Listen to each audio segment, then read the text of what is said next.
उत्तर प्रदेश में पिछले दिनों 26 अप्रैल यानी शुक्रवार के दिन दूसरे चरण के मतदान संपन्न हुआ था। इस फेज में पहले चरण से भी कम वोटिंग हुई। पहले चरण में जहां 57% मतदान हुए, वहीं दूसरे चरण में 53% का आंकड़ा भी पार नहीं कर पाया। सबसे कम मतदान मथुरा में दर्ज किए गए, वहीं सबसे ज्यादा अमरोहा में वोटिंग हुई। हालांकि लोकसभा चुनाव के मतदान के दौरान उत्साह से लबरेज अमरोहा वासी खुद अपने ही रिकॉर्ड को तोड़ पाने में नाकाम रहे। जिला प्रशासन सहित समाज सेवी संस्थाओं की मतदान प्रतिशत बढ़ाने को लेकर चलाई गई मुहिम भी इस चुनाव में कुछ खास असर नहीं डाल सकी। नतीजा बता दूं तो चुनाव में 70 से 64% ज्यादा मतदान करने वाले अमरोहा के वोटर्स इस बार सिर्फ 54% पर ही आकर रुक गए। अब आइए हम जानते हैं अमरोहा लोकसभा सीट के 5 विधानसभा सीटों का आकलन और सभी प्रत्याशियों के हार जीत का क्या है समीकरण। कंवर सिंह तंवर 2014 में सांसद बने, लेकिन 2019 में सपा बसपा के संयुक्त उम्मीदवार कुंवर दानिश अली ने चुनाव हार गए। इस बार पुनः बीजेपी ने कुंवर सिंह तंवर को उम्मीदवार बनाया। वहीं इंडिया गठबंधन ने बसपा से आए सांसद कुंवर दानिश अली पर दांव लगाया। दानिश अली वही सांसद हैं जिनके खिलाफ पार्लियामेंट में बीजेपी के दिल्ली से सांसद रमेश बिधोड़ी ने आपत्तिजनक शब्दों का इस्तेमाल किया, जिसके बाद बसपा ने उन्हें पार्टी से निष्कासित कर दिया। उसके बाद वे कांग्रेस में शामिल हो गए और कांग्रेस ने उन्हें अमरोहा लोकसभा सीट से अपना उम्मीदवार बनाया। यहां बता दें कि अमरोहा लोकसभा के अंतर्गत 5 विधानसभा की सीट आती हैं। कुल मिलाकर देखा जाए तो अमरोहा की ये सीट खासा अहमियत रखती है। अब अगर बात करें बीएसपी का, तो उन्होंने डासना गाजियाबाद के रहने वाले चौधरी मुजाहिद हुसैन पर एक बार पुनः दलित मुस्लिम कार्ड खेलने का प्रयास किया है। अगर बात की जाए अमरोहा के जाति समीकरण की, तो यहां लगभग 18 लाख मतदाता हैं, जिनमें 40% मुस्लिम मतदाता हैं, जो संख्या में 7,20,000।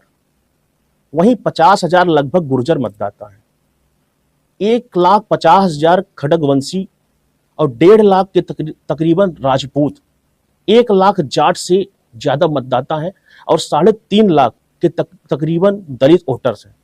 अगर बात की जाए यहाँ के जाति समीकरण की, तो यहाँ भारतीय जनता पार्टी के उम्मीदवार कंवर सिंह तंवर को मजबूत दावेदार माना जा रहा था। इसका एक महत्वपूर्ण कारण यह भी था कि यहाँ के मौजूदा सांसद कुंवर दानिश अली के खिलाफ लोगों में बेहद नाराजगी को माना जा सकता था।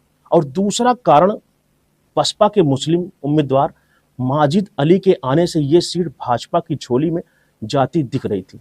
दूसरा कारण बसपा के उम्मीदवार मुजाहिद हुसैन के आने से ये सीट भाजपा की झोली में जा रही थी। लेकिन जैसे जैसे चुनाव नजदीक आया, वैसे वैसे दानिश अली ने खासकर राहुल गांधी और अखिलेश यादव की संयुक्त रैली में मंच से लोगों से माफी मांगकर अपने खिलाफ एंटी इनकम्बेंसी को लगभग खत्म कर दिया। वहीं दूसरी तरफ बसपा से आए मुस्लिम प्रत्याशी मुजाहिद हुसैन को बाहरी होने और मायावती से मुस्लिमों की नाराजगी ने पूरी तरह से नकार दिया। उधर भारतीय जनता पार्टी में उभरा अंतरकलह ने दानिश अली को मैदान में वापस करा दी और भारतीय जनता पार्टी के उम्मीदवार कंवर सिंह तंवर 2014 में चुनाव से कुछ समय पूर्व कांग्रेस छोड़ भाजपा में शामिल हुए और सांसद बने थे। उन्हें पूर्व क्रिकेटर चेतन चौहान की जगह उम्मीदवार बनाया गया था। बाद में चेतन चौहान विधायक बनकर उत्तर प्रदेश की योगी सरकार में मंत्री बने, लेकिन कोरोना टाइम उनकी मृत्यु हो गई।